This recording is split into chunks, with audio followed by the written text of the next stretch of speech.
এই যৌবন বয়সের ইবাদত আল্লাহর কাছে সবচাইতে প্রিয়। খেয়াল করে বোঝার চেষ্টা করো। যুবক বয়সে যদি গভর্নমেন্ট সার্ভিস করো, বার্ধক্যে উপনীত হলে পেনশন আছে না নাই? অনুরূপ ভাবে যুবক বয়সে যদি ইবাদত করো, বার্ধক্য অবস্থায় ইবাদত করতে না পারলেও পেনশনের হিসাবে তোমার আমলনামায় সওয়াব দিয়ে দিবে কে? এজন্য যুবক বয়সের ইবাদত আল্লাহর কাছে প্রিয়। মসজিদ তখন ধরে যখন আর কাজ করার সুযোগ নাই। মসজিদে তখন যায় যখন কেউ চাকরিতে নেয় না। মসজিদে তখন যায় যখন ঘরের কেউ তার সাথে কথা বলতে চায় না, মানে বয়স হয়ে গেছে 70। তখন দাড়ি রাখে যখন শেভ করতে গেলে হয় গাল কাটবে নয় ব্লেড ভাঙবে, ঠিক কি না? এজন্য যুবক বয়সে মসজিদে যাও। এখন তোমাদের রক্ত গরম, যা চাও তোমরা তাই করতে পারো। যেই মুরব্বী বাবাদের দাড়িগুলো পাকা হয়ে গিয়েছে, তারাও তোমাদের মতো ওই বয়সটা পার করে এসেছে, ঠিক কি না? দুদিনের দুনিয়া, অল্প কয়েকটা বছরের ব্যবধানেই তোমার চুলো পাকতে শুরু করবে। তোমার এই রক্ত গরম শরীরটাও ঠান্ডা হয়ে যাবে। তোমার আশেপাশে আর কেউ ঘুরবে না, কেউ তোমারে ডাকবে না, কেউ তোমারে গুনবে না। চিল্লায় বলেন ঠিক কি না? এজন্য কিয়ামতের দিন বিশ্বনবী বলেন, বনি আদম 5টা প্রশ্নের উত্তর না দিয়ে কেউ পা নাড়াতে পারবে না। এর মধ্যে একটা প্রশ্ন হলো, যৌবন বয়সটা তুমি কেমন কাজে লাগিয়েছো? যৌবন বয়সে কি ইসলামের পক্ষে স্লোগান দিয়েছো, নাকি আমার বামপন্থীদের দলে গিয়েছো, ঠিক কি না? যৌবন বয়সে কি তাফসির মাহফিলে গিয়েছো, নাকি মমতাজের গানের কনসার্টে গিয়েছো? যৌবন অবস্থায় তুমি কি কোরআনের অর্থ পড়েছো, ইসলামী সাহিত্য পড়েছো, নাকি চটি বই পড়েছো, ঠিক কি না? পাই টু পাই কিয়ামতের দিন জিজ্ঞেস করবে কে? আল্লাহ। চিল্লায় বলেন কে? এজন্য তাহাজ্জুদের অভ্যাস করেন। যারা তাহাজ্জুদ পড়ে তাদের চেহারায় একটা আলাদা গ্লেস আছে। লোকটা কালো হলেও, যদি কালো রঙের লোক হয়, একটা গ্লেস আছে। আমার অনেক কালো বন্ধু আছে। আমি মিশরে পড়েছি, students of more than 100 nationalities we used to study, stay and dwell in the same place. 100টারও বেশি দেশের ছাত্র থাকতাম। আমার অনেক আফ্রিকান বন্ধু ছিল, কুচকুচে কালো, তেল তেলে, কিন্তু কালো হলেও চেহারা একটা সৌন্দর্য আছে না নাই? এজন্য কালো মানুষও যদি তাহাজ্জুদ পড়ে, চেহারায় নূর বাড়িয়ে দিবে কে? 2 নম্বরে হলো আযান আর ইকামতের মাঝখানে যদি দোয়া করে, ওই দোয়া কবুল করে কে? আল্লাহ। এটা অনেকে জানে না। আযান দিয়েছে, মসজিদে গিয়েছে, সুন্নত নামাজ পড়ে বসে আছে, কখন ইকামত হবে, আরো 5 মিনিট বাকি, মাথা চুলকায়, আছে না নাই? মোবাইল টেপাটেপি করে, ফেসবুকিং করে, ঘড়ির দিকে তাকায় আছে, ঘড়ির কাঁটাও ঘুরে, ওর মাথাও ঘুরে, আছে না নাই? তো বসে থাকবা কেন তুমি? 5 মিনিট সময় আছে, চাইতে হবে কার কাছে? বাজারে যাওয়ার সময় যেমনি আপনি লিস্ট করে নিয়ে যান, এটা লাগবে ওটা লাগবে, মসজিদে যাওয়ার সময় মোবাইলের টুকি নিয়ে যান, কাগজের টুকি নিয়ে যান। আল্লাহ আমার সুন্দরী বউ লাগবে, বউ দাও, দিবে কে? এই বেটা, দিবে কে? নেককার বিবি লাগবে, দিবে কে? গোল্ডেন এ প্লাস পেতে চাই, দিবে কে? উমরা করতে চাই, পাসপোর্টে ভিসা লাগে না, ভিসা করে দিবে কে? দুরারোগ্য ব্যাধি, অনেক ওষুধ খেলাম, অনেক দেশে গেলাম, কোন ডাক্তার ভালো করতে পারে না, কিন্তু ডাক্তারেরও বড় ডাক্তার আছে না নাই? কেউ যেটা পারে না, পারে কে?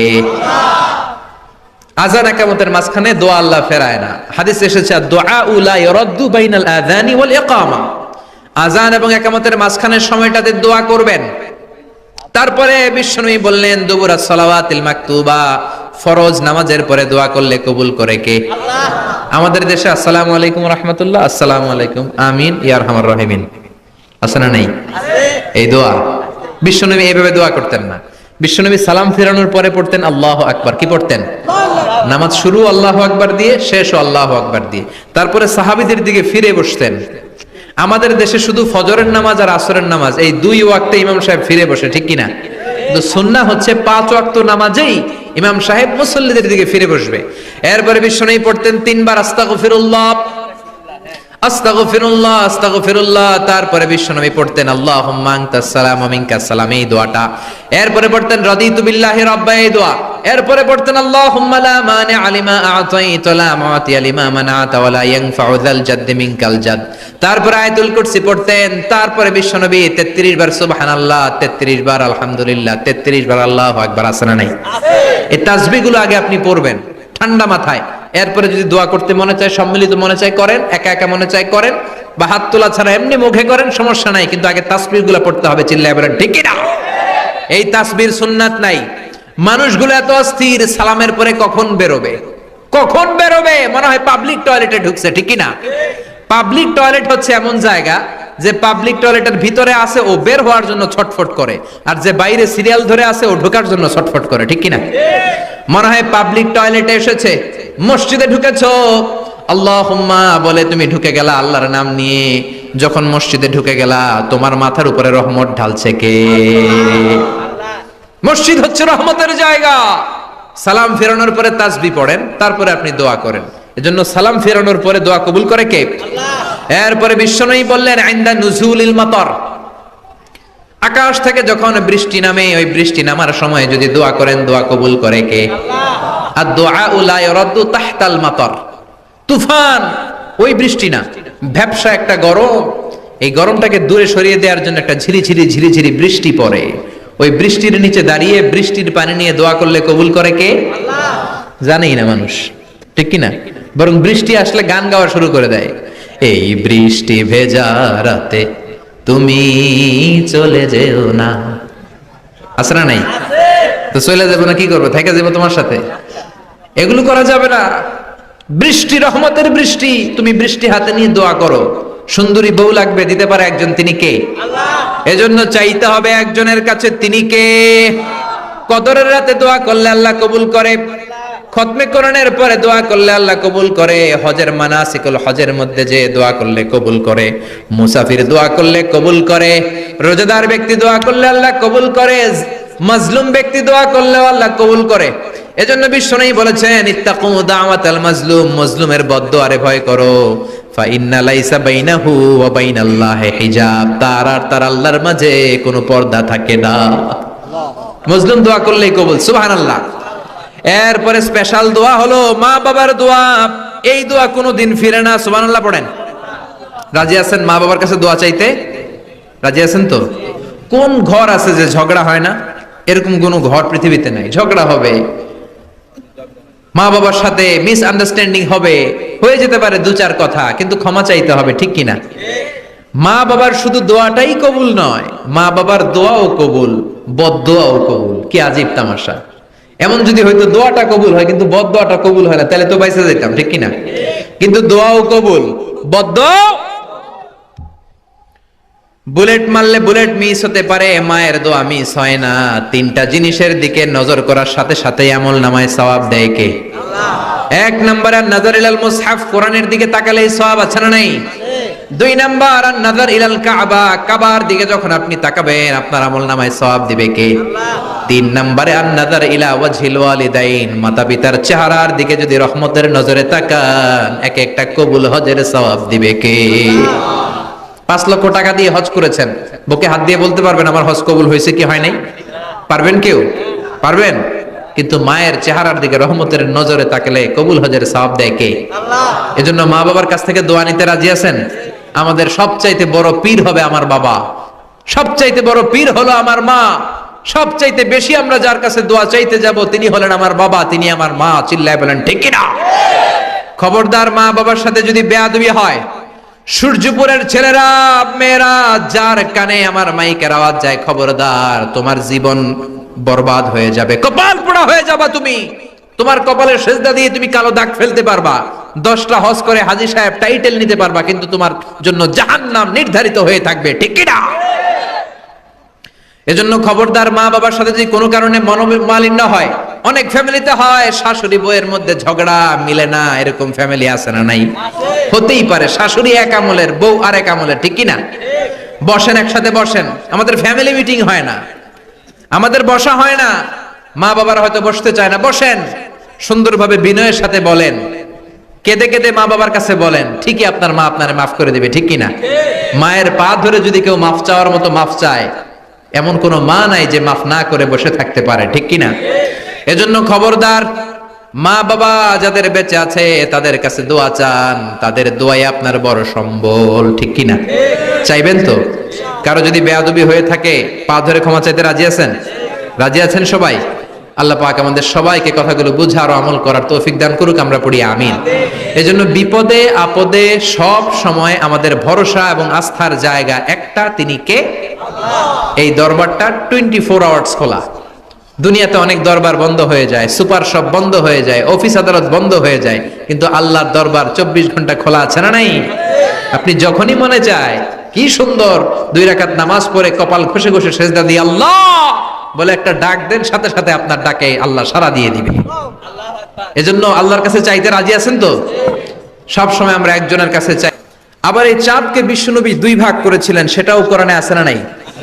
ইকতারাবাতিস সাআতু ওয়ানশাক্কাল কামার ওয়া ইয়ারাউ আয়াতান ইউরিদু ইয়াকুলু সিহরুম মুস্তামির। বিশ্বনবী আঙ্গুলের ইশারায় চাঁদকে 2 ভাগ করেছিলেন। মক্কার কুরাইশরা এসে বলল, আব্দুল্লাহর বেটা মুহাম্মদ, তুমি যদি আকাশের পূর্ণিমার জ্বলজ্বলে চাঁদকে 2 ভাগ করে দেখাতে পারো তাহলে বিশ্বাস করব যে তুমি নবী, আর যদি দেখাতে না পারো তাহলে তুমি নবী নও। বিশ্বনবী গ্রিন সিগন্যালের জন্য উপরে তাকালেন, কারণ বিশ্বনবী মন গড়া কিছু বলতেন না, উপর থেকে সিগন্যাল আসলে তারপরেই বলতেন। চিল্লায় বলেন ঠিক কিনা? বিশ্বনবী গ্রিন সিগন্যাল পেলেন। বিশ্বনবী বললেন, অবশ্যই আমি দেখাতে পারবো। শাহাদাত আঙ্গুলি বলি আমরা এটাকে, কিন্তু আরবিতে এটাকে বলা হয় আস-সাব্বাবা। এই সাব্বাবা তুলে উনি বিসমিল্লাহি আল্লাহু আকবার এরকম করলেন, পূর্ণিমার চাঁদটাকে ফেটে 2 ভাগ করে দিল কে? আল্লাহ। একটা চলে গেল জাবালে আবু কুবাইস, সাফা পাহাড়ের উপরে যে অংশটা। জাবালে আবু কুবাইস আউয়ালু জাবাল ফিল আলাম, পৃথিবীর প্রথম পাহাড়। এই পাহাড় থেকেই অন্যান্য মাউন্টেন রেঞ্জ, এই যে আলাস্কা পর্বতমালা, তারপর মাউন্ট এভারেস্ট, আল্পস পর্বতমালা, তারপর তুরের সাইনা, এই যে সিলসিলাতুল জিবাল, এই সব পাহাড়ি রেঞ্জগুলো এই আবু কুবাইস থেকে গোটা বিশ্বে ছড়িয়ে দিয়েছে কে? আল্লাহ। চাঁদের এক খণ্ড চলে গেল আবু কুবাইসে, আরেক খণ্ড চলে গেল জাবাল কায়কানের ভেতরে। মক্কার লোকেরা দেখে তো অবাক, কি আজীব তামাশা, চাঁদকে 2 ভাগ করে ফেললো, আবার এই চাঁদকে মিলিয়ে দিল। বিশ্বনবীর এই চমৎকার মুজিজা দেখে হাজার হাজার মক্কার লোকেরা কালিমা পড়ে মুসলমান হয়ে গেল। এই চাঁদের মধ্যে প্রথমে নেমেছিল নীল আর্মস্ট্রং। কি নাম? মহাকাশে যাওয়ার আগে তার আগে কুকুর পাঠিয়েছিল একটা, নাম হচ্ছে কি? লাইকা। লাইকা নামে একটা কুকুর পাঠিয়েছে, যে মরলে আগে কুত্তায় মরুক, আমরা বেঁচে থাকি, ঠিক কিনা? নাসার বিজ্ঞানীরা আগে কুকুর পাঠিয়েছে, পাঠানোর পরে দেখেন সে বেঁচে থাকে না, কারণ আপনি মাধ্যাকর্ষণ শক্তির বাইরে গেলে ওখানে কোনো বাতাস নাই, ওখানে কোনো আওয়াজ নাই, ওখানে কোনো অক্সিজেন নাই, বাঁচার পরিবেশও নাই। চিল্লায় বলেন ঠিক কিনা? তারপর গেল ভ্যালেন্টিনা তেরেস্কোভা, প্রথম নভোচারী। এদের সাহসের এই ধারাবাহিকতায় 1969-এ অ্যাপোলো 11 নামে একটা স্পেস শাটল দিয়ে নাসার সেই স্টেশন থেকে নীল আর্মস্ট্রং, এডউইন অলড্রিন আর মাইকেল কলিন্স 3 বন্ধু মিলে একটা স্পেস শাটল দিয়ে চলে গেল চাঁদে। চাঁদে তারা নামলো, দীর্ঘ সফর, প্রচন্ড ক্ষুধা, খাওয়ার কিছু নাই, পকেটে ছিল চকলেট, চকলেট তারা খেলো। ইউনাইটেড স্টেটস অফ আমেরিকার পতাকা তারা সেখানে গেড়ে দিল। নীল আর্মস্ট্রং খেয়াল করে দেখে চাঁদের এই মাথা থেকে ওই মাথার মাঝখানটাতে ফাটা। ফাটিয়েছে কে? আল্লাহ। চিল্লায় বলেন কে? আল্লাহ। সে পরবর্তীতে পৃথিবীতে এসে বিশ্বনবীর বায়োগ্রাফি পড়ে জানতে পেরেছে এটা বিশ্বনবী আঙ্গুলের ইশারায় ফাটিয়েছিলেন। পড়েন আল্লাহু আকবার। আবার চাঁদের মধ্যে সে একটা মিউজিক শুনতে পেল। কি শুনতে পেল? চমৎকার একটা মিউজিক, কিন্তু পৃথিবীতে এসে কোথাও এই মিউজিক সে পায় না, কোথাও এই মিউজিকের ক্যাসেট অ্যালবাম খুঁজে পায় না। পরে আমেরিকার একটা প্রেয়ার হলের পাশ দিয়ে সে হেঁটে যাচ্ছে, হঠাৎ দেখে ওই মসজিদের ভেতর থেকে ওই মিউজিকটা বাজে যেটা সে চাঁদে শুনেছে। মসজিদে ঢুকে দেখে একজন লোক কানের মধ্যে 2 হাত দিয়ে এই মিউজিকটা বাজায়। আসলে এটা কি মিউজিক না আজান? চিল্লায় বলেন মিউজিক না আজান? সে ভিতরে ঢুকে মুয়াজ্জিনরে বলে, তুমি এত বড় সিঙ্গার, এত বড় মিউজিশিয়ান, তোমার গান, তোমার মিউজিক চাঁদেও বাজে, কি এটা? সে বলল, এটা গান নয়, এটা মিউজিক নয়, এটা হচ্ছে আজান। চিল্লায় বলেন ঠিক কিনা? সে আজানের ধ্বনি আজও আছে না নাই? কিন্তু এক দলের আজানের ধ্বনি ভালো লাগে না, এরকমও আছে না নাই? কোরআন ভাল লাগে না, আছে না নাই? ইসলাম ভাল লাগে না, আছে না নাই? বিশ্বনবীকে গালি দেয়, এরকম আছে না নাই? বিশ্বনবী গোটা বিশ্বকে শিখিয়েছে সভ্যতা, সংস্কৃতি, সিভিলাইজেশন। এই মহান মানুষটিকে যারা গালি দেয় এরা মানুষ নয়, এরা পশু, এরা পিতৃ পরিচয়হীন জারদ সন্তান। চিল্লায় বলেন ঠিক কিনা? আপনি ব্রিটিশ মিউজিয়ামে যদি ঢুকেন দেখবেন সাদা পাথরের ফলকে লেখা, as a father, as a teacher, as a law giver, as a law maker, as a reformer of the society, Muhammad is the superman of the world. চিল্লায় বলেন আল্লাহু আকবার।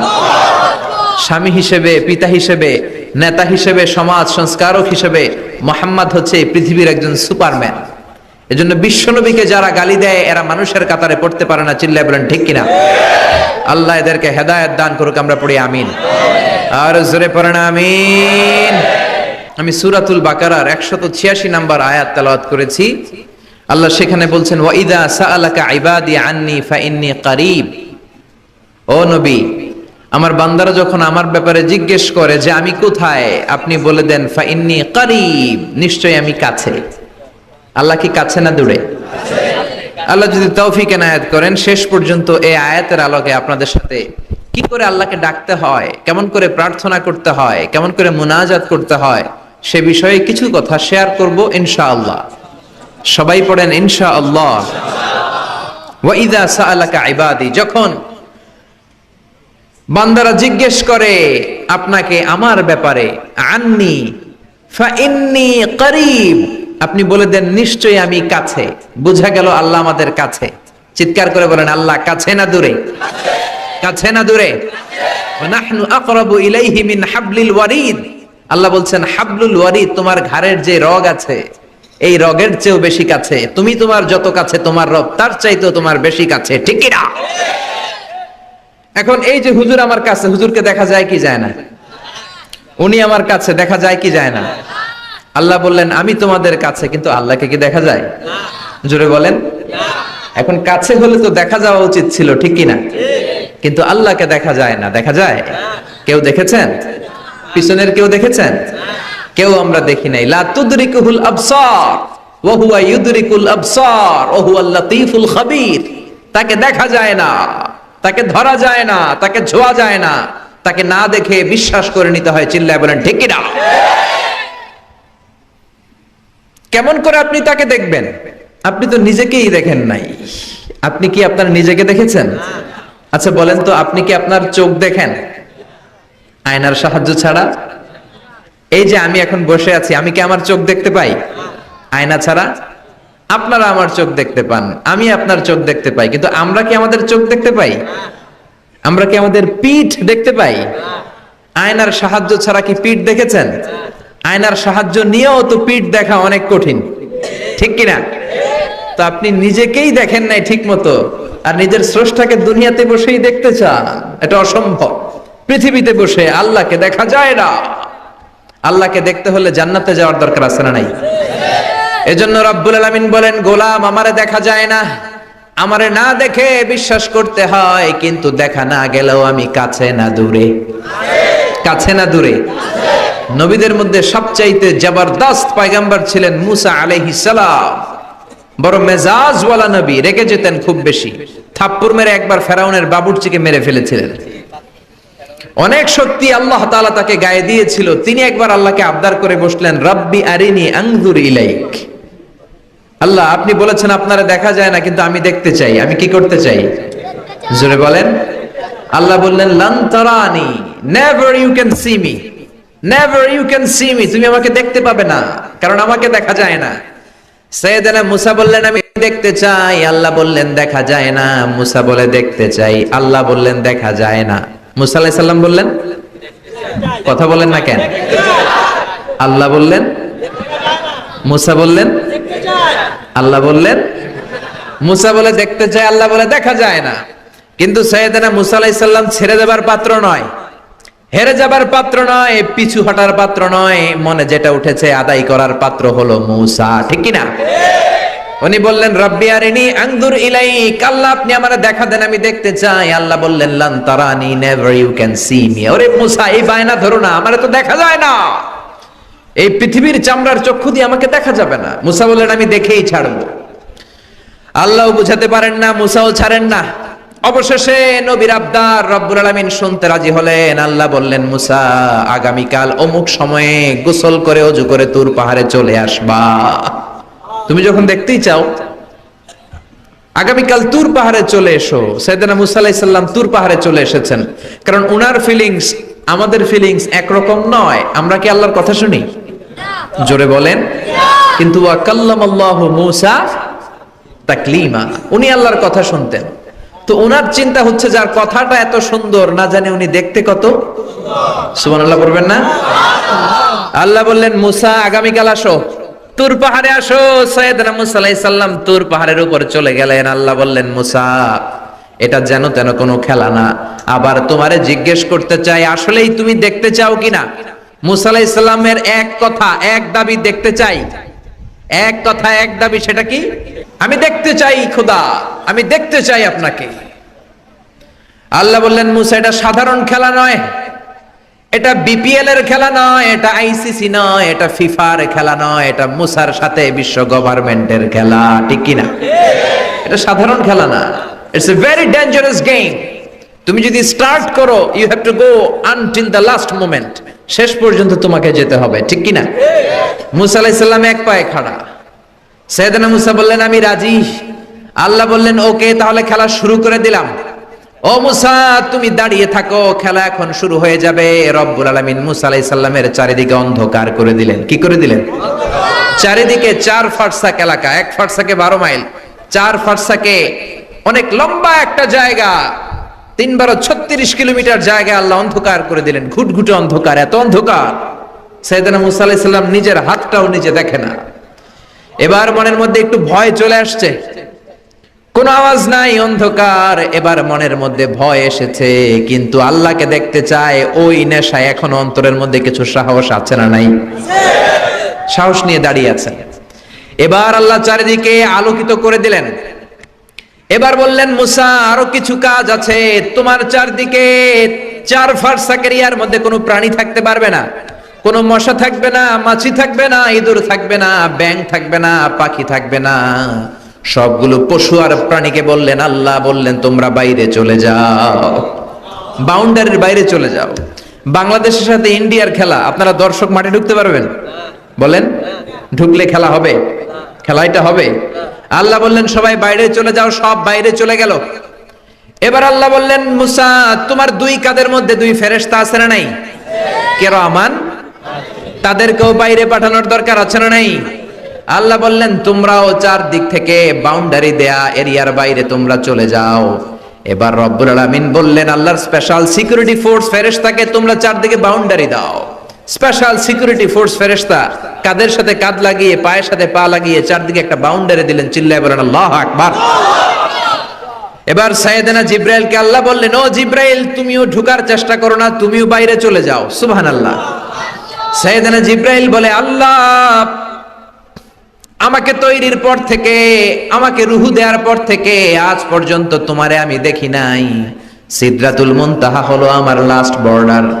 ওই বর্ডারে কান লাগিয়ে তুমি যা বলো শুনি, ওই কথাগুলো নবীদের কাছে পৌঁছে দেই, এটাই আমার ডিউটি। আজ পর্যন্ত আমিও তোমারে দেখি নাই, তোমার নূর এখনো দর্শন লাভ করি নাই, আমিও দেখতে চাই। আমার ভাই মুসার সাথে আমাকেও দেখতে দাও। আল্লাহ বলল, no no, this game is between Musa and me. এটা মুসার সাথে আমার খেলা, তোমার তো খেলা নাই। ঠিক কি না? জিব্রাইল, তুমিও বাইরে চলে যাও। সাইয়েদনা জিব্রাইলও বাইরে চলে গেলেন। এবার একেবারে গ্রাউন্ড রেডি, স্টেডিয়াম রেডি। এবার খেলা হবে। খেলা কি হবে? জোরে বলেন, কি হবে? মুসা আলাইহিস সালাম আর বিশ্ব গভর্নমেন্ট, আল্লাহর সাথে খেলা। আল্লাহ বললেন, মুসা তুমি উপরের দিকে তাকাও। সাইয়েদনা মুসা আলাইহিস সালাম উপরের দিকে তাকালেন, দেখলেন প্রথম আকাশ দেখা যায়, তারপরে দ্বিতীয় আকাশ, তৃতীয় আকাশ, সব দেখতে আরম্ভ করলেন। প্রথম আকাশ, এটা বিশাল একটা area, it's a big space, we can't imagine.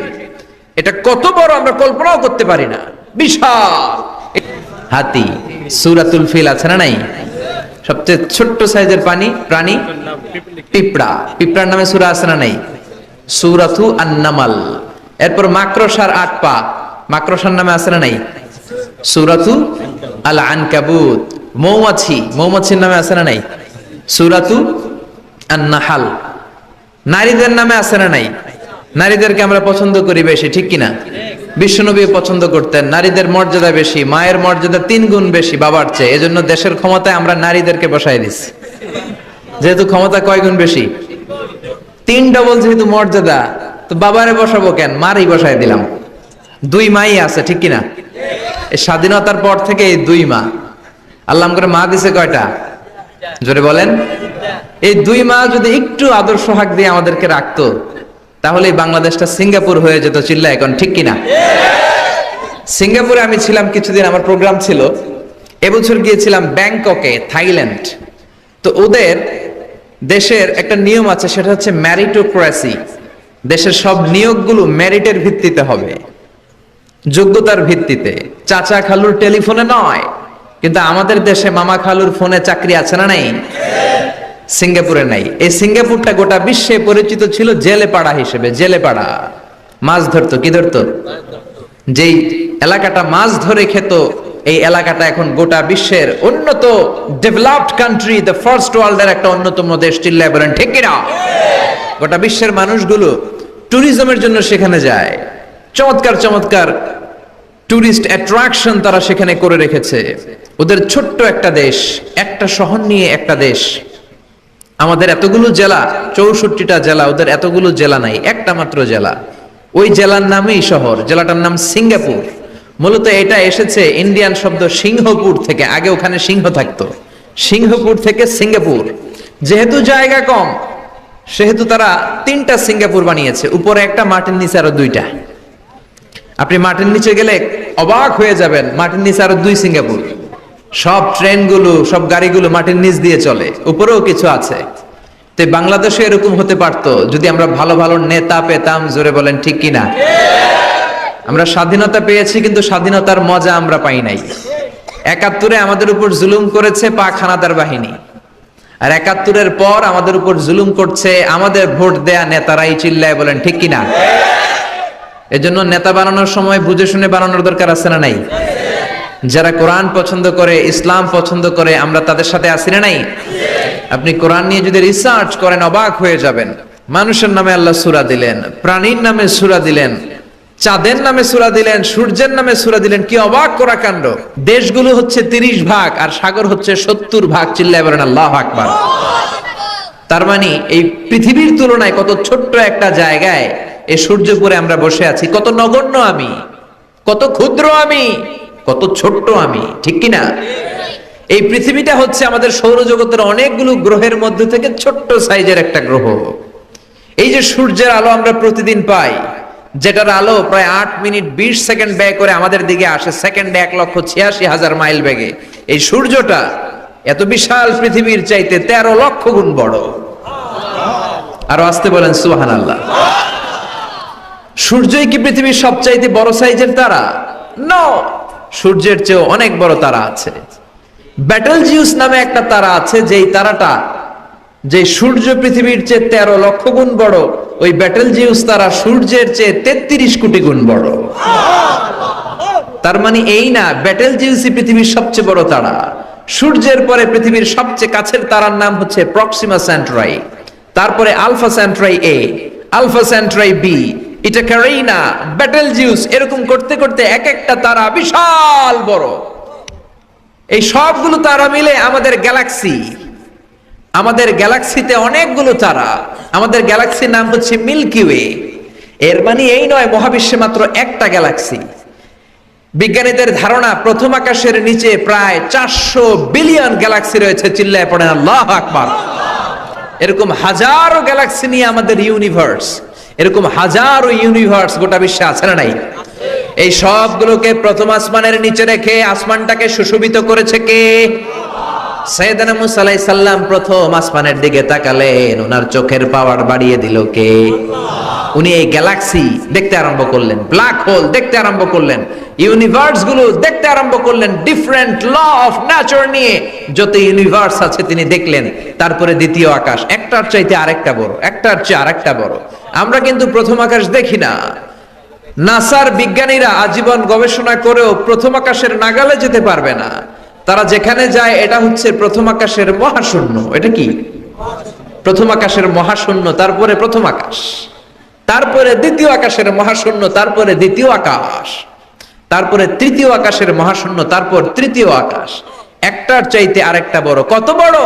বিশ্বনবী বললেন তোমার হাতের আংটিটা, কোনটা? আংটিটা যদি সাহারা মরুভূমিতে ফেলে দাও, তাহলে সাহারা মরুভূমির তুলনায় তোমার আংটি যত ছোট, আল্লাহর দ্বিতীয় আকাশের তুলনায় আল্লাহর প্রথম আকাশটা ঠিক তত ছোট। এভাবে তৃতীয় আকাশ আরো বড়, চতুর্থ আকাশ আরো বড়। সাইয়েদনা মুসা আলাইহিস সালাম দেখলেন, 7 আকাশ দেখলেন। তারপরে তিনি দেখলেন সিদরাতুল মুনতাহা দেখা যায়, সেখান থেকে দেখলেন 4টা ঝর্ণা, 4টা নদী, 2টা জান্নাতে ঢুকেছে, 2টা নদী সিদরাতুল মুনতাহা থেকে দুনিয়ায় এসেছে। একটা নদীর নাম হলো মিশরের নীল নদী, আর একটা হলো ইরাকের দজলা নদী। সুবহানাল্লাহ। তারপরে নজর করে তাকালেন, সেখানে দেখলেন তিনি কোরআনের বাড়ি দেখা যায়। বাল হুয়া কুরআনুম মাজিদুম ফি লাওহিম মাহফুজ। নাম শুনেছেন? লাউহে মাহফুজ কার বাড়ি? কোরআনের বাড়ি। লাউহে মাহফুজ কার বাড়ি? নজর করে দেখে কোরআনের বাড়ি দেখা যায়। সাইয়েদনা মুসা আলাইহিস সালামের চোখের পাওয়ারকে বাড়িয়ে দিয়েছে কে? আল্লাহ। ওনার চোখের মেকানিজম মেগাপিক্সেলকে প্রখর করে দিয়েছে কে? তারপরে নজর করে দেখলেন বাইতুল মামুর দেখা যায়, যেই বাইতুল মামুর হলো ফেরেশতাদের কিবলা। আমরা হজে গেলে, উমরায় গেলে আল্লাহর ঘরকে সেন্টারে রেখে চারদিকে তাওয়াফ করি, লাব্বাইক আল্লাহুম্মা লাব্বাইক বলে আল্লাহর ডাকি। ফেরেশতারা এই কাবার চারদিকে তাওয়াফ করে না, তাদের জন্য আরেকটা ঘর, আল্লাহর বানানো আরেকটা ঘর 7 আকাশের উপর আছে না নাই? সেটার নাম হচ্ছে আল বাইতুল মামুর। সব ফেরেশতারা সেখানে তাওয়াফ করে, একবার করে ঢুকে 70,000 জন। একবার যারা ঢুকার চান্স পায় কিয়ামত পর্যন্ত দ্বিতীয়বার চান্স তার কপালে জুটবে না। কোন সুবহানাল্লাহ। তারপরে তিনি নজর করে দেখলেন আরশ দেখা যায়, কুরসি দেখা যায়। তারপরে নজর করে সাইয়েদনা মুসা আলাইহিস সালাম দেখলেন আল্লাহর 70,000 নূরের পর্দা দেখা যায়। 70,000 নূরের পর্দা দেখা যায়। সেখান থেকে আল্লাহ গায়বী আওয়াজ দিয়ে বললেন, মুসা লাস্ট ডেস্টিনেশনে চলে এসেছো, একেবারে ফাইনাল গেট। এই গেটের পরে আর ফিরে যাওয়ার কোনো জায়গা নাই। শেষবারের মতো জিজ্ঞেস করি, খেলা কি চলবে নাকি থামিয়ে দেব? সাইয়েদনা মুসা বলে চলবে। সাইয়েদনা মুসা বললেন কি চলবে? কি সাহস ওনার, কি শক্তি ওনার, কি মেধা ওনার, কি কিউরিসিটি ওনার, কি অদম্য আগ্রহ ওনার। উনি বললেন খেলা চলবে, এত দূর এসেছি, পিছনে ফিরে তাকানোর মানুষ আমি নই, ঠিক কি না? আল্লাহ বললেন, মুসা তাহলে ঠিক আছে, খেলা শুরু হয়ে যাবে, একটু শক্ত হয়ে দাঁড়াও। সুবহানাল্লাহ পড়েন। এই প্রথম আল্লাহ তার নূরের তাজাল্লির ফোকাস পৃথিবীতে ঢেলে দিবেন, এর আগে পড়ে নাই। আল্লাহু আকবার। সাইয়েদনা মুসা আলাইহিস সালাম শক্ত হয়ে দাঁড়ালেন। ফালাম্মা তাজাল্লা রাব্বুহু জাআলাহু দাক্কা ওয়া খাররা মুসা সাইকা। ফালাম্মা তাজাল্লা রাব্বুহু লিল জাবাল। আল্লাহ বললেন, মুসা তবে একটা কথা শুনে রাখো, এত দুর্বল করে তোমাদের বানিয়েছি। ওয়া খলিকাল ইনসানু দাঈফা। মানুষ কি সবল নাকি দুর্বল? সবল না দুর্বল? দুইবার পাতলা পায়খানা হইলে চেহারার দিকে আর তাকানো যায় না, ঠিক কি না? আজকের জান্নাতুন নাইম এপ্রিল বিশ্ব সুন্দরী, 20 বছর পরে বিশ্ব পেতনিও না, ঠিক কি না? অসুস্থ হলে মানুষ দুর্বল হয়ে যায়, বিপদ আসলে মানুষ কাবু হয়ে যায়, বয়সের ভারে মানুষের চামড়াগুলো ঝুলে যায়। মানুষ কি সবল নাকি দুর্বল? জোরে বলেন, সবল নাকি দুর্বল? সে আল্লাহ বললেন, গোলাম চাইতে হবে শুধু আমার কাছে। সব নবীরা এইভাবে দোয়া করেছেন। সাইয়েদনা ঈসা আলাইহিস সালাম দোয়া করেছেন, আল্লাহ আপনার কাছে আমি দোয়া করি আমারে আপনি শেষ নবী বানায়া দেন। কোন নবী? জোরে বলেন। এটা কি সম্ভব? কারণ শেষ নবী একজন আছে না নাই? কি নাম? সবাই বলেন কি নাম? মুহাম্মদ সাল্লাল্লাহু আলাইহি ওয়াসাল্লাম। আল্লাহ বললেন, না না, উল্টা পাল্টা আবদার করো না, ওই নবুয়তি দিয়ে দেয়া হয়েছে। ঈসা বললেন, ওকে, আমি পড়েছি ইনজিলের মধ্যে ওই নবীর উম্মতদের এত মর্যাদা, বনি ইসরায়েলের অনেক নবীর চাইতে নাকি উম্মতে মুহাম্মাদের মর্যাদা অনেক বেশি হবে। আল্লাহ শেষ নবী আমাকে বানালেন না, ওকে, কিন্তু আমার উম্মতকে ওই উম্মত বানান। আল্লাহ বলেন, নো, ওইটাও দেয়া হয়ে গেছে। পাবে কে? বিশ্বনবী পাবে। বিশ্বনবীর উম্মত আমরা হলাম উম্মতে মুহাম্মাদি। আমাদের মধ্য থেকে যারা আলেম হবে, হক্কানি আবেদ হবে, আল্লাহর ওলি হবে, বনি ইসরায়েলের অনেক নবীদের চাইতেও তাদের মর্যাদা বেশি হয়ে যাবে। সুবহানাল্লাহ। এবার উনি চোখের পানি ছেড়ে দিলেন। আল্লাহ দোয়া করলাম আমারে শেষ নবী বানান, বানালেন না। দোয়া করলাম আখিরি উম্মত আমারে দেন, আমারে দিলেন না। এবার আমি দোয়া করি, এই দোয়া কিন্তু ফেলতে পারবেন না। আল্লাহ বললেন, করো করো। সাইয়েদনা ঈসা বললেন, আল্লাহ তাহলে আপনি আমাকে এই পৃথিবীর মধ্যে ওই নবীর উম্মত করে আরেকবার দুনিয়াতে পাঠানো লাগবে। সুবহানাল্লাহ। কবুল করে নিল কে? পৃথিবীতে একজন নবী এখনো মরে নাই। কি নাম? ঈসা আলাইহিস সালাম। উনি আসবেন। ইমাম মাহাদির 7 বছর যখন হবে তার গভর্নিং 7 বছর চলে যাওয়ার পরে আসবেন ঈসা আলাইহিস সালাম। যখন আসবেন এসে দাজ্জালকে অ্যান্টি ক্রাইস্টকে নিজ হাতে হত্যা করবেন। চিল্লায় বলেন ঠিক কিনা? এটা ছিল ঈসা নবীর দোয়া। এবার বিশ্বনবী কোন দোয়া করেছেন জানার দরকার আছে না নাই? বিশ্বনবী বলেন লিকুল্লি নবিয়্যিন দাওয়াতুন মুস্তাজাবা, প্রত্যেক নবীর জন্য একটা করে দাওয়া মুস্তাজাবা আছে। আলেম যারা আছেন তারা বুঝবেন, দাওয়া মুস্তাজাবা মানে এমন দোয়া যেটা কবুল হয়ে যায়। দোয়া করলেই কথা বলেন, দোয়া করলেই কবুল।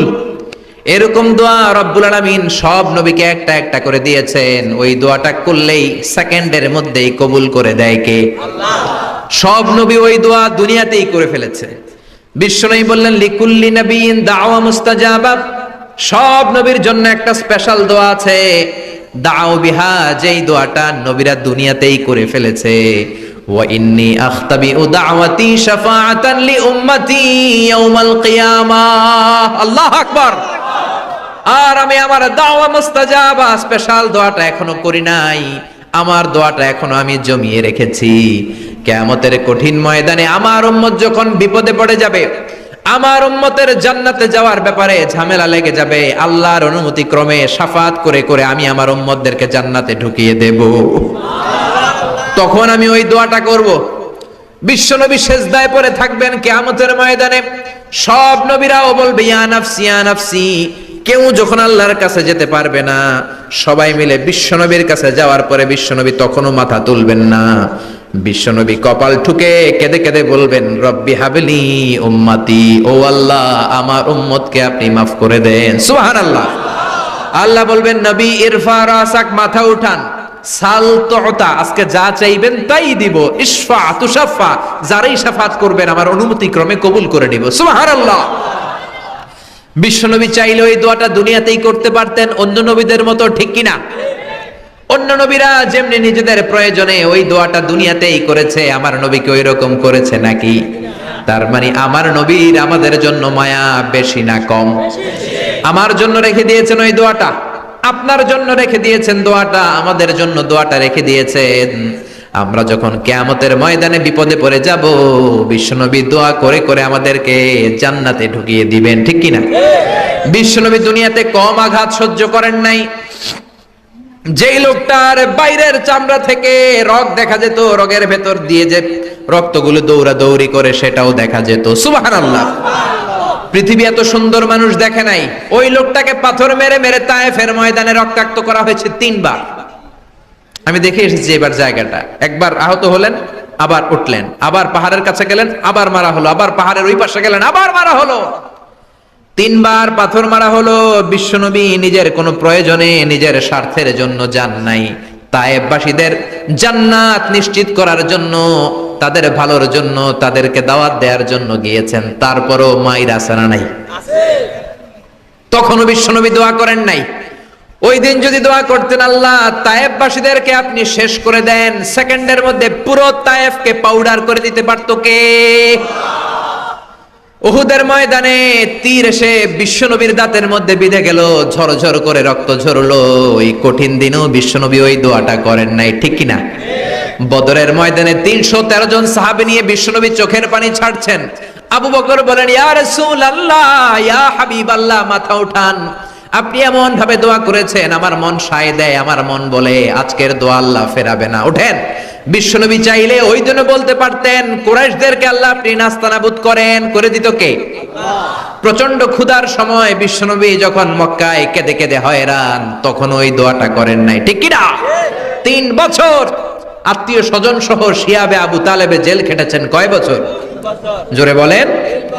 প্রথম বছর খেয়েছে ছাগলের গোশত, সবাই ছাগল পালতো, নিজেদের ছাগলের গোশতগুলো খেয়েছে। দ্বিতীয় বছর কোনো ছাগল নাই, ছিল ছাগলের রোদ্রে শুকানো চামড়াগুলো, পানিতে ভিজিয়ে ভিজিয়ে চামড়া খেয়েছে। তৃতীয় বছর ছাগলের চামড়াও নাই, কি নাই? তৃতীয় বছর ছাগলের চামড়াও নাই, ছিল গাছের বাকল, গাছের পাতা। শিয়াবে আবি তালেবে বিশ্বনবী গাছের পাতা খেয়ে, গাছের চামড়া খেয়ে জীবন ধারণ করেছেন। বিশ্বনবীর এলাকার লোকগুলো, মুমিনগুলো কেঁদে কেঁদে হয়রান। তখনও যদি বিশ্বনবী দোয়া করতেন, কবুল করতো কে?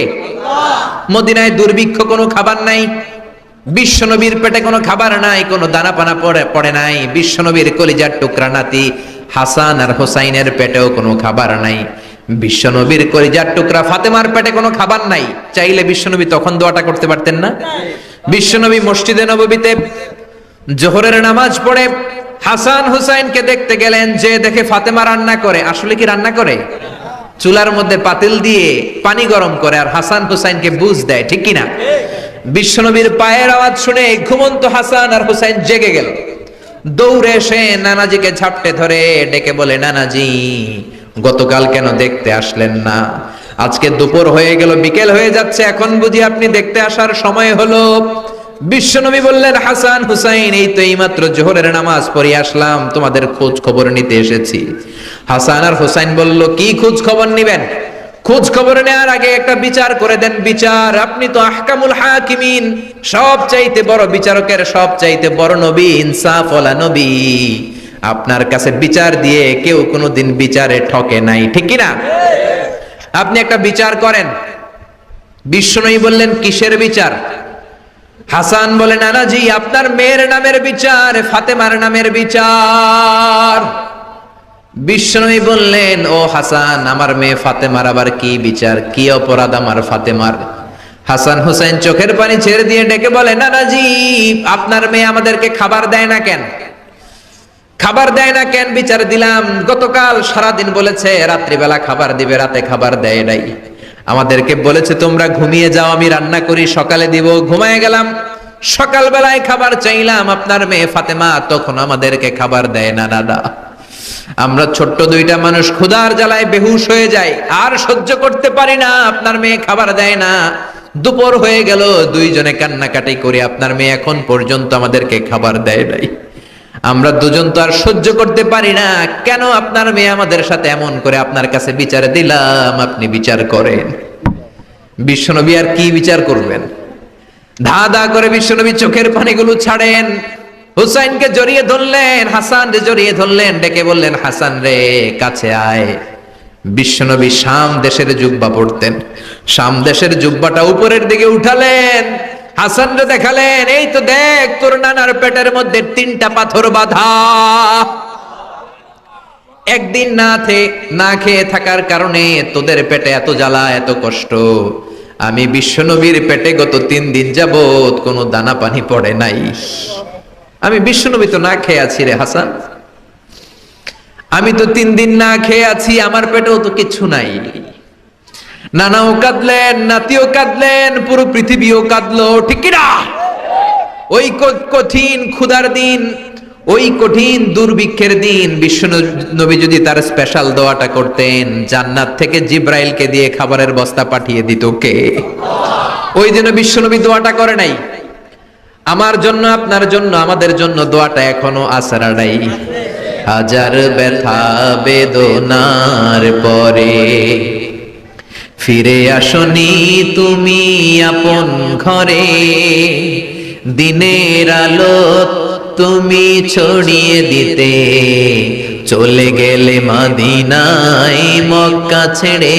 হে রাসূল তোমাকে ভুলি আমি কেমন করে? হে রাসূল তোমাকে ভুলি আমি কেমন করে? খেয়ে না খেয়ে দিন প্রচারের কাজে নিজেকে দিয়েছ বিলিয়ে, তাই ফের কাফিরেরা চিনল না সে আলো। দুষ্ট ছেলেদের পিছু দিল লেলিয়ে, পাথরের আঘাতে ক্ষত বিক্ষত হয়ে সারা শরীর থেকে রক্ত ঝরে। হে রাসূল তোমাকে ভুলি আমি কেমন করে? হে রাসূল তোমাকে ভুলি আমি কেমন করে? পড়েন আল্লাহু আকবার। কি দিল দরিয়া নবী ছিল, নিজের বিপদের কথা ভুলে গিয়ে, নাতির বিপদের কথা ভুলে গিয়ে, ফ্যামিলির কথা ভুলে গিয়ে উম্মতের জন্য কেঁদেছে, ঠিক কিনা? গোটা বিশ্বের জন্য শিক্ষা এনেছে, সভ্যতা এনেছে, আমাদেরকে ভদ্রতা শিখিয়েছে। আর ওই নবীরে গালি দেয় এরকম কিছু ব্লগার বাংলার জমিনে আছে না নাই? তারা মানুষ নাকি শয়তান? এগুলো পিতৃ পরিচয়হীন জারদ সন্তান, জোরে বলেন ঠিক কিনা? দুই জায়গায় কেউ যদি আমাদেরকে ইনসাল্ট করে আমরা সহ্য করতে পারি না। এক হচ্ছে কোরআন, কোরআনকে নিয়ে গালি দিলে আমাদের কলিজায় আগুন আছে না নাই? বিশ্বনবীরে গালি দিলে কলিজায় আগুন ধরে যায়, যদি না ধরে যায় তুমি মুমিন নও, তুমি মুনাফিক। চিল্লা এখন ঠিক কিনা? বিশ্বনবীরে গালি দিলে কলিজায় আগুন লাগে, কলিজায় আগুন লাগে মুসলমান? কার কার লাগে? দু হাত উঁচু করে আল্লাহর দেখা। লিল্লাহে তাকবীর, লিল্লাহে তাকবীর, লিল্লাহে তাকবীর। আল্লাহ আমাদের হাতগুলোকে কবুল করে নেক, আমরা পড়ি আমিন। আর জোরে পড়েন আমিন। এজন্য বিশ্বনবীর সুন্নাহ আমাদের আসল সম্বল। বিশ্বনবী যে শিক্ষা আমাদের কাছে রেখে গিয়েছেন সেটাই সম্বল, ঠিক কিনা? বিশ্বনবীর আগের গুনাহ মাফ, পরের গুনাহ মাফ, তারপরেও তিনি আল্লাহর কাছে যখন দোয়া করতেন ছোট্ট বাচ্চার মতো হাউ মাউ করে কেঁদে দোয়া করতেন। আমরা করি? আমাদের কান্না আসেই না। এত পাষাণ আমাদের হৃদয়, এত আধুনিকতার মধ্য দিয়ে আমরা সময় কাটাচ্ছি। সোশ্যাল মিডিয়ার ভেতরে আমাদের এত সময় দেয়া হয়। এই সোশ্যাল মিডিয়া আমাদেরকে ঘুমাতে দেয় না, আমাদেরকে স্বাভাবিকভাবে চলতে দেয় না, আমাদের অন্তরটাকে নরম হতে দেয় না, ঠিক কি না? আমাদের কান্না আসে না, আমাদের হৃদয় পাষাণ হয়ে গেছে, আমাদের হৃদয় নরম হয় না। অন্যের দুঃখে আমরা দুঃখ পাই না, অন্যের দুঃখে যারা দুঃখ পায় না তারা মানুষ হতে পারে না, ঠিক কি না? ছাগলের পেট থেকে বেরোলে ওইটারে আমরা বলি ছাগল, গরুর পেট থেকে বেরোলে আমরা ডাকি গরু, মুরগির পেট থেকে বেরোলেই সেটা মুরগি হয়ে যায়, কিন্তু মানুষের পেট থেকে বেরোলে সেটা মানুষ হয় না, ওইটারে মানুষ বানাতে হয়, ঠিক কি না? এই দুনিয়া এখন তো আর সেই দুনিয়া নাই, মানুষ নামের মানুষ আছে, দুনিয়া বোঝাই, সেই মানুষের ভিড়ে আমার আসল মানুষ নাই, ঠিক কিনা? আসল মানুষের বড় অভাব। অন্যের দুঃখে কাঁদবে, অন্যের জ্বালা নিজের অন্তরেও জ্বালার সৃষ্টি করবে, সেই মানুষ আর নাই, ঠিক কিনা? বিশ্বনবীর আগের গুনাহ নাই, পরের গুনাহ নাই, তারপরেও মুনাজাতে হাউমাউ করে কাঁদতেন। তিনি দোয়ায় বলতেন, আল্লাহ ইন্নী আব্দু কবনু আব্দি কবনু আমাতিক নাসিয়াতি বিয়াদিক। ও আল্লাহ, আমি আপনার গোলাম, গোলামের ঘরের গোলাম, বান্দির ঘরের গোলাম। আল্লাহ আমি আপনার গোলাম, গোলামের ঘরের গোলাম, মানে আমার বাপ আব্দুল্লাহ আপনার গোলাম, আমরা গোলাম বংশের। সুবহানাল্লাহ। গোটা বিশ্বের শ্রেষ্ঠ মানুষটা নিজের গোলাম বলতে দ্বিধাবোধ করতো না, বলতো আমি আপনার গোলাম, গোলামের ঘরের গোলাম, বান্দির ঘরের গোলাম, নাসিয়াতি বিয়াদিক, আমার মাথার চুলের ঝুঁটি আপনার হাতের মুঠোয়, আমার চুলের ঝুঁটি আপনার হাতের মুঠোয়, গোলামের মতো যেখানেই টানবেন আমি ওখানেই যাব। আল্লাহু আকবার। এই ছিল বিশ্বনবীর বিনয়। নিজেকে গোলাম বলতে স্বাচ্ছন্দ্য বোধ করতেন, কোনোদিন জীবনে অহংকার করেন নাই। কোনদিন বিশ্বনবী কারোর সাথে মুসাফা করতে যে নিজে আগে হাত টানেন নাই, যতক্ষণ না ওই লোকটা তার হাত টেনে নিয়েছে। সুবহানাল্লাহ। আর বিশ্বনবীর হাত ছিল আলিয়ানু মিনাদ দিবাজ, বিশ্বনবীর হাত ছিল রেশমের কাপড়ের চেয়েও নরম। সিল্ক চিনেন? সিল্ক, সিল্কের কাপড়ের চেয়ে বিশ্বনবীর হাত ছিল নরম। এই নরম হাত মুসাফার মধ্যে যে একবার পাইতো কেউ ছাড়তে চাইতো না, ধরেই রাখতো। আর বিশ্বনবী নরম হৃদয়ের নবী, কেউ যদি না ছাড়ে বিশ্বনবীও ছাড়তেন না। সুবহানাল্লাহ। ওই নবী মুনাজাতে কাঁদতেন। এজন্য ভাইরা এই কথা বললেন না আল্লাহ আমার দোয়া শোনে না, আপনি দোয়ার মতো দোয়া করেন নাই, এজন্য শোনে নাই, ঠিক কি না? দোয়া কবুল হওয়ার রহস্য হচ্ছে চোখের পানি। বিশ্বনবী বললেন দুইটা চোখের পানি আল্লাহর কাছে সব চাইতে সেরা। এক হলো জিহাদের ময়দানে রক্তের ফোঁটা, দ্বিতীয় হলো আল্লাহর ভয়ে মোনাজাতের মধ্যে চোখ থেকে বেয়ে বেয়ে পড়া পানির ফোঁটা। আবার বিশ্বনবী বললেন অনুশোচনার চোখের পানি, চোখ দিয়ে নাকের ডগা বেয়ে বেয়ে জমিনে পড়ার আগে ওই দোয়াটা কবুল করে নেয় কে? এজন্য চাওয়ার সময় নিজের ছোট করেন, বলবেন আল্লাহ আমি আপনার গোলাম, গোলামের ঘরের গোলাম, বান্দির ঘরের গোলাম, আমার চাইতে ক্ষুদ্র ছোট কেউ নাই। এমন কোন গুনাহ নাই আমি করি নাই, তুমি ছাড়া আমারে পার করার কেউ নাই, ঠিক কিনা? এরকম দোয়ার মধ্যে নিজেরে ছোট করে দেন, আপনার দোয়া কবুল করবে কে? এজন্য সব সময় চাইবে একজনের কাছে, তিনি কে? একদল আছে বা এক শ্রেণীর লোক আছে, রোগে যখন পড়ে তখন আল্লাহরে ডাকে, রোগ ভালো হয়ে যায় আল্লাহরে ভুলে যায়, আছে না নাই? নির্বাচনের আগে আল্লাহরে ডাকে, নির্বাচন শেষ আল্লাহরে ভুলে যায়, আছে না নাই? সমস্যায় পড়েছে আল্লাহরে ডাকে, সমস্যা নাই আল্লাহরে ভুলে যায়, আছে না নাই? এমন করা যাবে না, সব সময় ডাকবেন। তবে রব্বুল আলামিন বলেন স্পেশাল কিছু সময় আছে, ওই সময় দোয়া করলে দোয়া কবুল করে নেয় কে? আল্লাহ। তাহাজ্জুদের সময়, এই স্পেশাল দুই একটা সময়ের কথা বলে আমরা দোয়া করব। দোয়া না নিয়ে আজকে কে কে চলে যাবেন? হাত তুলে দেখান তো। থাকবেন সবাই? দোয়া করে যাবেন? অল্প 2-1 মিনিট কথা বলে আমি এখন দোয়ার দিকে যাব। ওয়াদা করেছেন, বসে থাকবেন। ওয়াদা খেলাফ করা কি মুমিনের আলামত না মুনাফিকের? আমরা একসাথে দোয়া করে আজকে এখান থেকে বিদায় নিব। পড়েন ইনশাআল্লাহ। তাহাজ্জুদের সময় দোয়া করবেন। ওয়া মিনাল লাইলি ফাতাহাজ্জাদ বিহি নাফিলাতান লাকা আসা আন ইয়াবআসাকা রাব্বুকা মাকামাম মাহমুদা। তাহাজ্জুদের নামাজ পড়লে আপনার মর্যাদা বাড়ায় দিবে কে? আল্লাহ। এখন হুজুর আমরা তো ফজরই পড়ি না, তাহাজ্জুদ কখন পড়মু? তাহাজ্জুদ তো তাদের যারা ফজর পড়ে, ঠিক কি না? ফজরই তো পড়ে না, তাহাজ্জুদ কখন? ফজরের সময় মসজিদের বেহাল দশা। ফজরের সময় যত মসজিদে নামাজ পড়লাম খালি মুরব্বি চাচাদেরকে পাওয়া যায়, ইয়াং ছেলেরা নাই। ফজরের নামাজ মুরব্বিদের জন্য নয়, ফজরের নামাজ তোমাদের মতো ইয়াংস্টার যারা আছো তাদের জন্য, ঠিক কি না? ওয়াদা করো সূর্যপুরের মসজিদগুলোতে যুবকরা যে ফজরের নামাজে মসজিদ ভরে দিবা, রাজি আছো? রাজি আছো যুবকেরা? এই যৌবন বয়সের ইবাদত আল্লাহর কাছে সবচাইতে প্রিয়, খেয়াল করে বোঝার চেষ্টা করো। যুবক বয়সে যদি গভর্নমেন্ট সার্ভিস করো, বার্ধক্যে উপনীত হলে পেনশন আছে না নাই? অনুরূপ ভাবে যুবক বয়সে যদি ইবাদত করো, বার্ধক্য অবস্থায় ইবাদত করতে না পারলেও পেনশনের হিসাবে তোমার আমলনামায় সওয়াব দিয়ে দিবে কে? এজন্য যুবক বয়সের ইবাদত আল্লাহর কাছে প্রিয়। মসজিদ তখন ধরে যখন আর কাজ করার সুযোগ নাই। মসজিদে তখন যায় যখন কেউ চাকরিতে নেয় না। মসজিদে তখন যায় যখন ঘরের কেউ তার সাথে কথা বলতে চায় না, মানে বয়স হয়ে গেছে 70। তখন দাড়ি রাখে যখন শেভ করতে গেলে হয় গাল কাটবে নয় ব্লেড ভাঙবে, ঠিক কি না? এজন্য যুবক বয়সে মসজিদে যাও, এখন তোমাদের রক্ত গরম, যা চাও তোমরা তাই করতে পারো। যেই মুরব্বী বাবাদের দাড়িগুলো পাকা হয়ে গিয়েছে তারাও তোমাদের মতো ওই বয়সটা পার করে এসেছে, ঠিক কি না? দুদিনের দুনিয়া, অল্প কয়েকটা বছরের ব্যবধানেই তোমার চুলো পাকতে শুরু করবে, তোমার এই রক্ত গরম শরীরটাও ঠান্ডা হয়ে যাবে, তোমার আশেপাশে আর কেউ ঘুরবে না, কেউ তোমারে ডাকবে না, কেউ তোমারে গুনবে না। চিল্লায় বলেন ঠিক কি না? এজন্য কিয়ামতের দিন বিশ্বনবী বলেন বনি আদম 5টা প্রশ্নের উত্তর না দিয়ে কেউ পা নাড়াতে পারবে না। এর মধ্যে একটা প্রশ্ন হলো যৌবন বয়সটা তুমি কেমন কাজে লাগিয়েছো? যৌবন বয়সে কি ইসলামের পক্ষে স্লোগান দিয়েছো নাকি রাম আর বামপন্থীদের দলে গিয়েছো, ঠিক কি না? যৌবন বয়সে কি তাফসির মাহফিলে গিয়েছো নাকি মমতাজের গানের কনসার্টে গিয়েছো?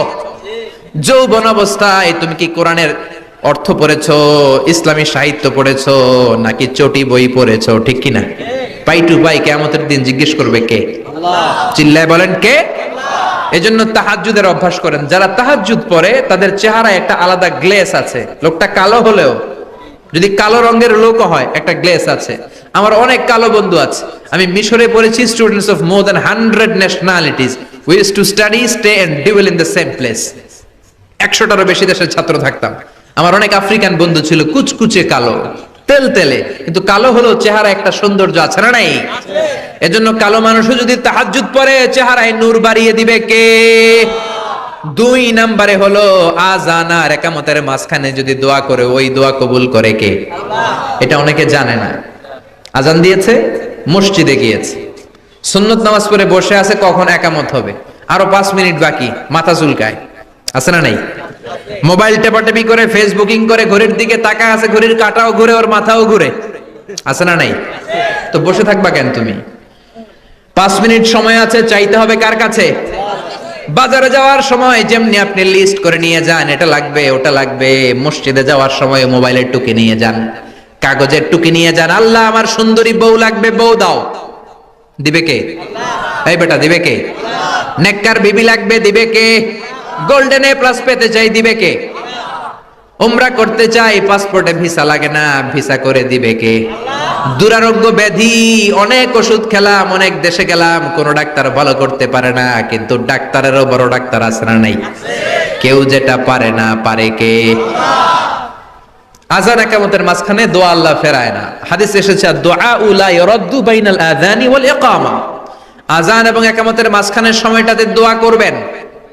তারপরে বিশ্বনবী বললেন দুবুরাস সালাওয়াতিল মাকতুবা, ফরজ নামাজের পরে দোয়া করলে কবুল করে কে? আল্লাহ। আমাদের দেশে আসসালামু আলাইকুম রাহমাতুল্লাহ, আসসালামু আলাইকুম, আমিন ইয়া আরহামার রাহিমিন আছে না নাই? এই দোয়া বিশ্বনবী এইভাবে দোয়া করতেন না। বিশ্বনবী সালাম ফেরানোর পরে পড়তেন আল্লাহু আকবার। কি পড়তেন? নামাজ শুরু আল্লাহু আকবার দিয়ে, শেষও আল্লাহু আকবার দিয়ে। তারপরে সাহাবীদের দিকে ফিরে বসতেন। আমাদের দেশে শুধু ফজরের নামাজ আর আসরের নামাজ, এই দুই ওয়াক্তে ইমাম সাহেব ফিরে বসে, ঠিক কিনা? তো সুন্নাহ হচ্ছে 5 ওয়াক্ত নামাজেই ইমাম সাহেব মুসল্লিদের দিকে ফিরে বসবে। এরপরে বিশ্বনবী পড়তেন 3 বার আস্তাগফিরুল্লাহ, আস্তাগফিরুল্লাহ, আস্তাগফিরুল্লাহ। তারপরে বিশ্বনবী পড়তেন আল্লাহুম্মা আনতাস সালাম ওয়া মিনকাস সালাম, এই দোয়াটা। এরপরে পড়তেন রাদিতু বিল্লাহি রাব্বা, এই দোয়া। এরপরে পড়তেন আল্লাহুম্মা লা মানিআ লিমা আ'তাইতা ওয়া লা মু'তিয়া লিমা মানা'তা ওয়া লা ইয়ানফা'ু যাল জাদ্দি মিনকাল জাদ। তারপরে আয়াতুল কুরসি পড়তেন। তারপরে বিশ্বনবী 33 বার সুবহানাল্লাহ, 33 বার আলহামদুলিল্লাহ, 33 বার আল্লাহু আকবার, আছে না নাই? আছে। এই তাসবিহগুলো আগে আপনি পড়বেন ঠান্ডা মাথায়। এরপরে যদি দোয়া করতে মনে চায়, সম্মিলিত মনে চায় করেন, একা একা মনে চায় করেন, বা হাত তোলা ছাড়া এমনি মুখে করেন, সমস্যা নাই, কিন্তু আগে তাসবিহগুলো পড়তে হবে। চিল্লায় বলেন ঠিক কি না? এই তাসবির সুন্নাত নাই। মানুষগুলো এত অস্থির, সালামের পরে কখন বেরোবে, কখন বেরোবে, মনে হয় পাবলিক টয়লেটে ঢুকছে, ঠিক কি না?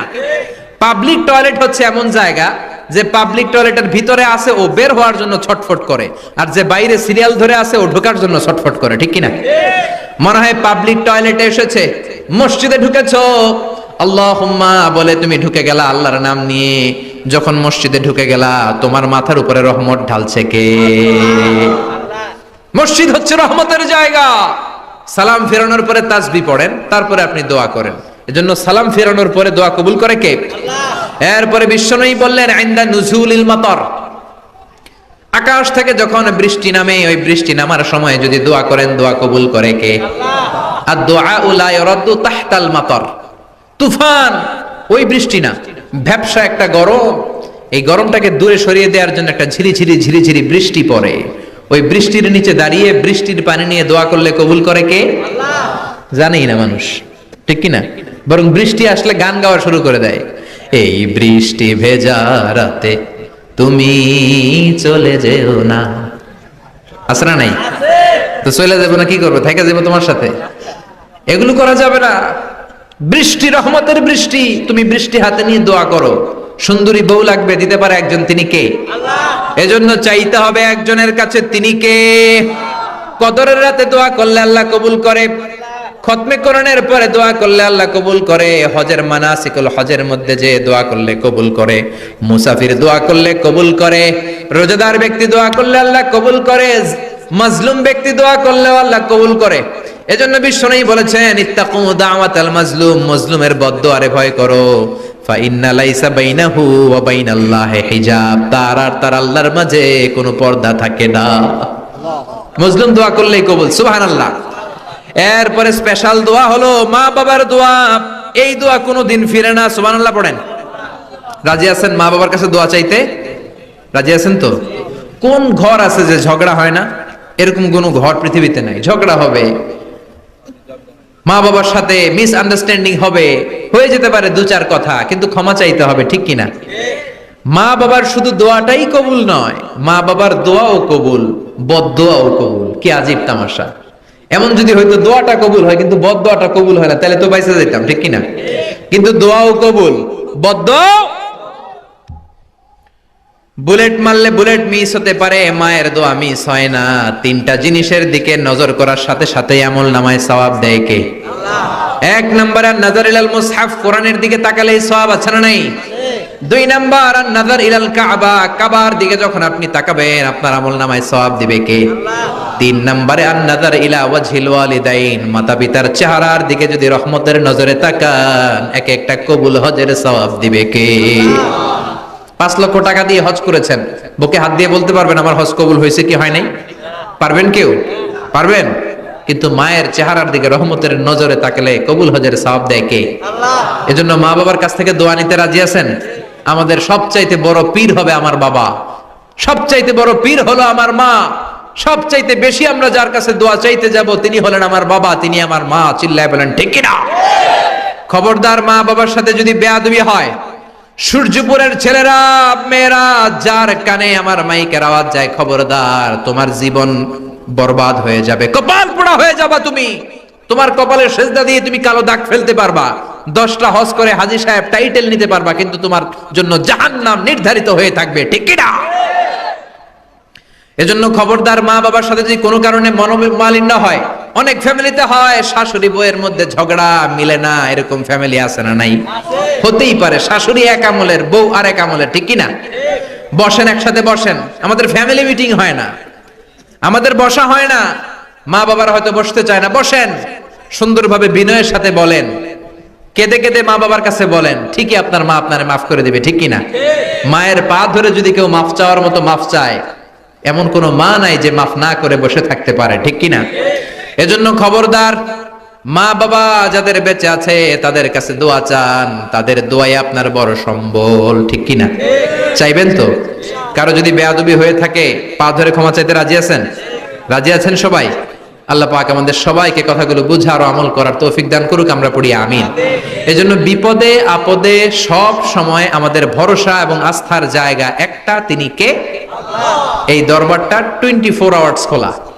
দুনিয়াতে অনেক দরবার বন্ধ হয়ে যায়, সুপার শপ বন্ধ হয়ে যায়, অফিস আদালত বন্ধ হয়ে যায়, কিন্তু আল্লাহর দরবার 24 ঘন্টা খোলা আছে না নাই? আপনি যখনই মনে চায়, কি সুন্দর 2 রাকাত নামাজ পড়ে কপাল ঘষে ঘষে সেজদা দিয়ে আল্লাহ বলে একটা ডাক দেন, সাথে সাথে আপনার ডাকে আল্লাহ সাড়া দিয়ে দিবে। এজন্য আল্লাহর কাছে চাইতে রাজি আছেন তো? সব সময় আমরা একজনের কাছে চাইবো, চিৎকার করে বলেন তিনি কে? আল্লাহ আমাদের সবাইকে কথাগুলো বোঝার ও আমল করার তৌফিক দান করুক, আমরা পড়ি আমিন। আল্লাহুম্মা আমিন। ربنا ظلمنا أنفسنا وإن لم تغفر لنا وترحمنا لنكونن من الخاسرين।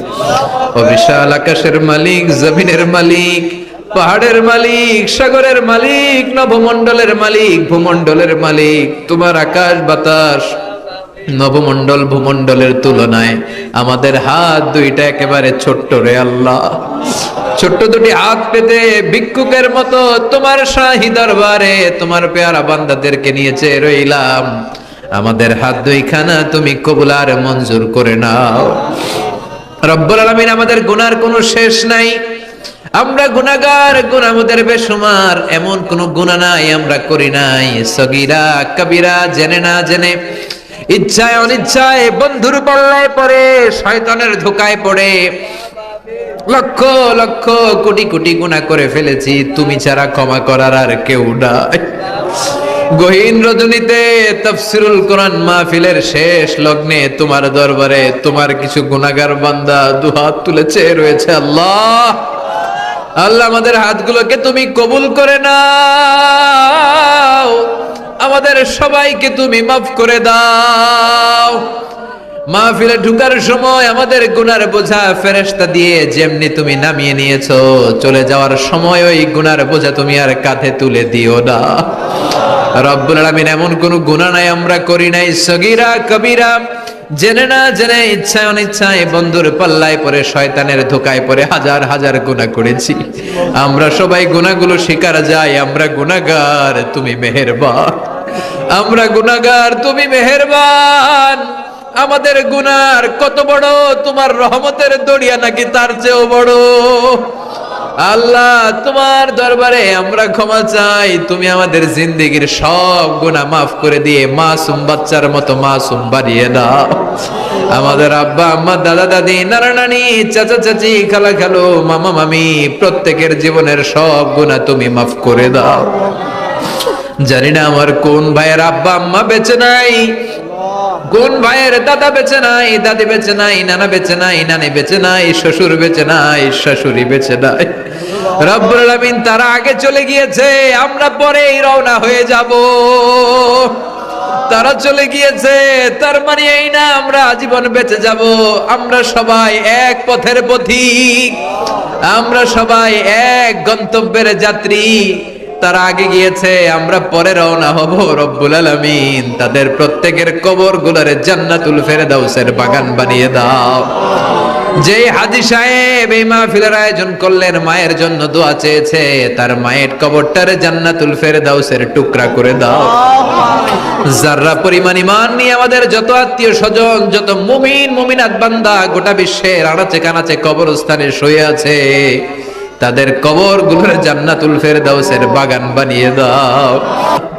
রব্বুল আলামিন আমরা যেন ঈমান নিয়ে এই ক্ষণস্থায়ী দুনিয়া ছাড়তে পারি তৌফিক দাও। জানি না সেই দিনটি কবে চলে আসবে, কোন দিন সেই সাদা ধবধবে কাফনের কাপড় দিয়ে আমার দেহটারে পেঁচ দেয়া হবে রে মাওলা। জানি না কোন দিন মসজিদের মাইকে মুয়াজ্জিন ঘোষণা দিবে, অমুক এলাকার অমুক ভাই আমাদের মাঝে দুনিয়ায় নাই।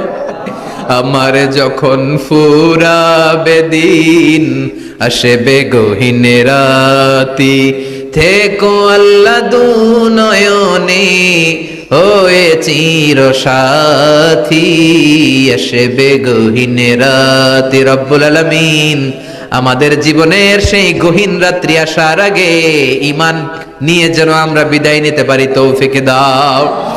যতদিন বাঁচবো তোমার গোলামি করে বাঁচার তৌফিক দাও, হকের পক্ষে থেকে বাঁচার তৌফিক দাও। কোরআন সুন্নাহ মেনে আমাদের জীবনগুলা যেন আমরা করতে পারি তুমি তৌফিক দাও। মৃত্যুর পূর্বক্ষণে বিশ্ব নবীর শেখানো ওই মধুর কালিমাটুকুন জপতে জপতে ঈমান নিয়ে যেন আমরা সবাই বিদায় নিতে পারি। লা ইলাহা ইল্লাল্লাহু মুহাম্মাদুর রাসূলুল্লাহ।